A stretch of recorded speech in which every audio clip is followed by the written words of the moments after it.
everyone, my name is Rochelle Innocent and I'm the founder and CEO of Project Purpose. Welcome to our channel. Our community is focused on fostering the intellectual and character development in children. We do this through our parent-child workshops that are focused on 4 themes: autonomy, self-efficacy, compassion, and self-concept, in order to cultivate grit, perseverance, and resilience in each child. And we are so thrilled to be offering one of the first of its kind digital, virtual, and continuous learning environments, enabling parents and children to connect from all around the world.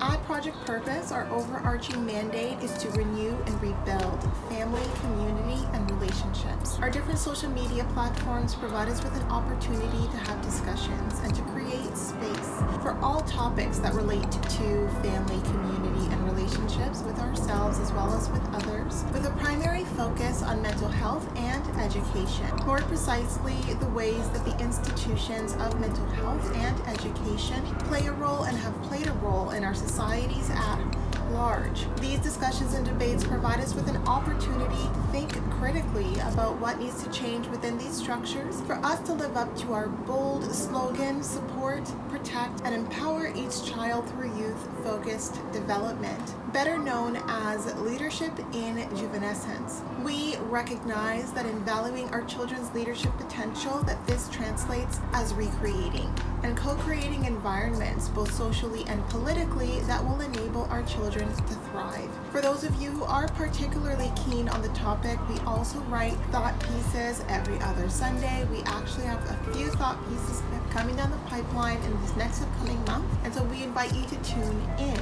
Now, if it is the case that you are looking for a listening alternative, well, we're available wherever podcasts are playing, and we've provided you with access to a few links down below. Now, as is the convention, be sure to subscribe, hit that post notification bell so that you are aware of every time we post. And of course, if you like these conversations and you want to keep them going, like, comment, and share this segment. Let's get into it. Hello, ladies and gentlemen, and welcome back to another segment here on Project Purpose. For those of you who are new, we cover topics that relate to mental health, mental wellness, and education on a week-by-week basis. And our topic of discussion today is education. And on the topic of education today, we're going to be talking about the miseducation around when we use our voice, and especially in situations where we find ourselves in now, where there's so much going on around the world, and we aren't sure if we're the best informed and therefore the best appropriate source of information for the things that are taking place, and so we choose silence. And so I think that there is a lot of miseducation that informs our sense of being quiet when it is the case that something wrong is happening around us. And I think that even for me, myself, and I like to always speak from a place of education, from a place of, at least I've done my research, I have a good sense as to how to be impartial where it's appropriate, or how to be objective where it's appropriate. And when it is the case that I state my subjective opinions, I still want those to be informed to a higher degree than most. And subsequently, that means that there's a lot of issues that I personally have very, very strong feelings about that I'm quiet on. And so one of these particular issues is the war happening right now against Palestine. And this is a conversation that I have touched on very lightly and very, very abstractedly, because I really didn't feel qualified to have that conversation, especially at that time. I was staying with someone who happened to be Jewish, who was teaching me how to live off grid, and he had his perspectives on the war happening, and he had a few of his friends visiting as well who also share their perspective, and I just felt that there was so much history behind the violence taking place there that I wasn't in the best position to have an opinion. And at that point in time, it felt like a war between two nations, and a war between two nations that were both equivalently equipped to go to war. And I think that's a lot of how these wars are positioned. You always assume that the war is taking place on a more or less even battlefield. But I found that often it is the case that wars take place where the entity who was initiating war thinks that they're going to win. I don't think that there are many countries, especially with the evolved tools of violence that we have available to us, are going to go into a war where it's an equal battlefield. I think a lot of wars are wars of oppression.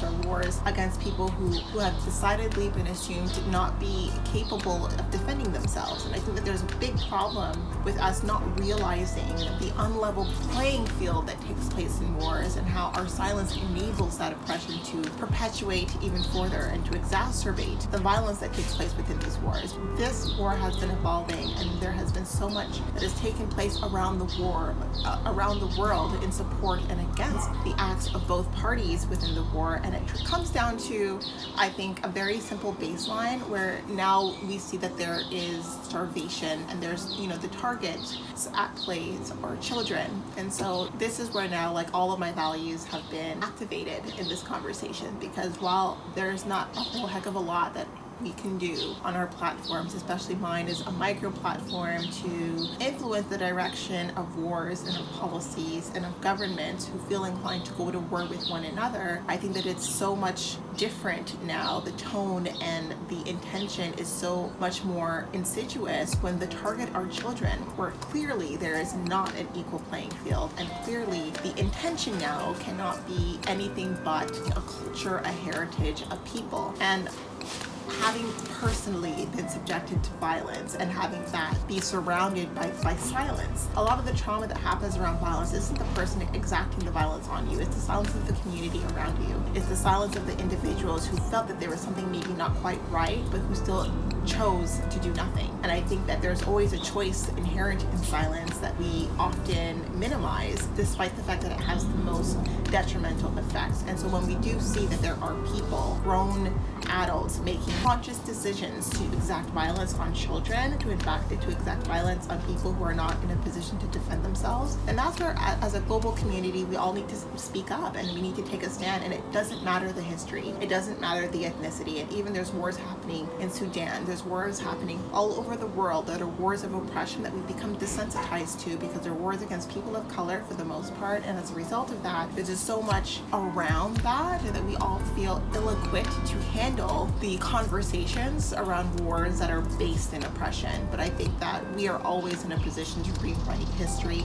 We are always in the crossroad where we are writing our history. So our silence speaks to the stories and the volumes being written even as we speak. And so I think that it's really important now that when we hear some of the statistics going around, so I think I heard a creator speak about there being over 13,000 children who have now been intentionally targeted and killed in this war in Palestine. And how many more children and women killed in Sudan and killed in wars of oppression around the world, where when we hear about these wars, we're so accustomed and acclimatized to there being oppression against these countries that we feel helpless. And I think that this is really the conversation for today, is this helplessness is learned.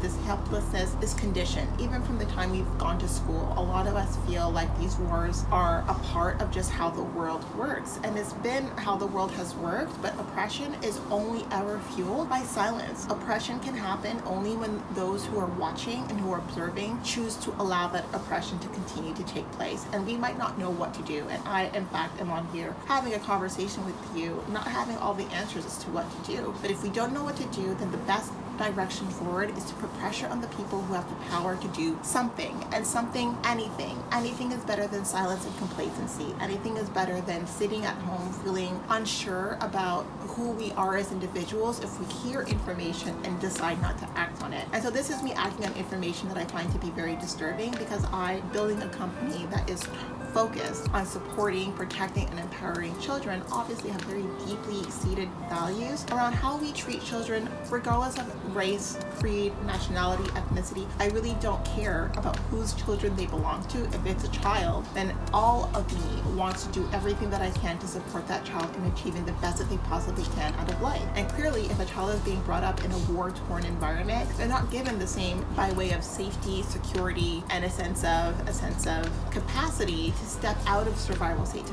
focus on development. So I think that it's really important that each of us recognize that we each have a duty, a role to play in this society that is a global, more so global society, to speak up when injustice is taking place. And even if it feels like no one is listening, that no one is paying attention to our voice, using our voice is always going to be more value than staying silent and allowing violence to take place without dealing with the pressure or the possibility of consequence. consequence. And I think too often people feel comfortable being violent because they think that they're above consequence. And there are too many instances of social injustices taking place that I have even personally experienced in my own life, where the perpetrator just felt so confident that they were going to get away with their violence, that they're going to get away because the communities were desensitized to violence. And too many of us find ourselves desensitized to the violence taking place around us, or feeling helpless in the face of the violence happening in front of us. And that allows violent men, bloodthirsty men, thrive. And I think that we need to start to change the tone around violence and change our position around violence, and recognizing that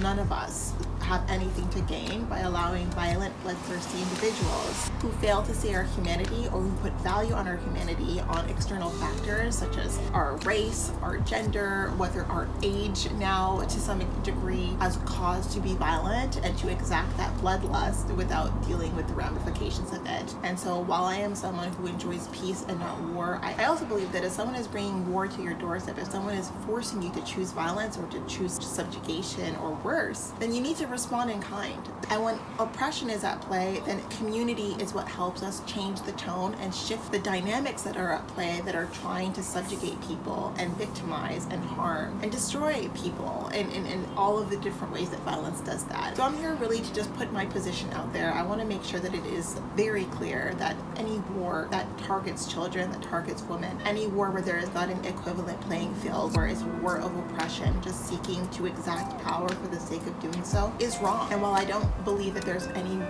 war that is right, I think that it's time that we start to recognize that there is power in leveraging our voice. I think that it's time that we all begin to recognize the power in leveraging your voice, and the power in creating community, and not just communities that we're familiar with, but I think that there's a lot of power in banding together as a global community of the oppression that is taking place around the world right now. I think that we need more diversity in voices for sure, but I think even if there isn't a whole heck of a lot of diversity, we need to just recognize that allyship isn't a function of similarity. If we're only ever vocal when it impacts us directly, then at one point, all of the communities that cried for help, once they're gone, we're the target, and we can't expect there to be anyone to be there to support us. And there's a beautiful quote that I'll put on the screen that speaks to that effect. But I'm here hopefully influencing some of you to use your voice, to apply the pressure where pressure is required, where pressure is needed for us to change the direction of the violence that is taking place in the world around us, and change the history around violence by not being silent in the face of it, and recognize, seeing firsthand the power of our voice when we speak up against the things we know are wrong. In any case, that was the topic for today. Definitely it, but not all, not before letting you go. I would be remiss that we will be going live at least twice a month, every month for the foreseeable future, on our Facebook page, so definitely be sure to tune in. Now, these events are paid events, so if you do see yourself participating in our community on an ongoing basis, then I do suggest that you take a look at one of our package plans. Yes, we do offer package plans over and above our live events, as well as access to